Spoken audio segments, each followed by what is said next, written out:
Friends, today is my first mini food vlog in this channel. City সেন্টারের 1 নম্বর metro gate থেকে 4 মাথার মোড়ে গিয়ে যদি ক্যারামেল কফের দিকে যেতে পাবে একটা ছোট্ট but stylish restaurant, the cargo fine dining. অ্যাম্বিয়েন্সটা অনেস্টলি ভালো ছিল, ডেকরটা ছিল মডার্ন অ্যান্ড ভেতরের সিটিংসও কোয়াইট ডিসেন্ট। আমি এখানে জিরা রাইস আর চিকেন কষা ট্রাই করেছিলাম, কিন্তু বলতে হবে প্রাইস অনুযায়ী টেস্টটা আমাকে একদম ডিসঅ্যাপয়েন্ট করেছে।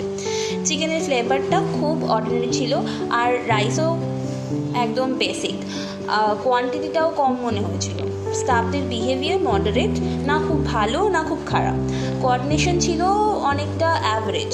সো অল ওভার এক্সপিরিয়েন্স একটা বা ট্রাই করা যেতে পারে বাট অ্যাম্বিয়েন্সের জন্য, কিন্তু খাবার থেকে যদি তোমরা বেশি এক্সপেক্ট করো তাহলে হয়তো মিস করবে।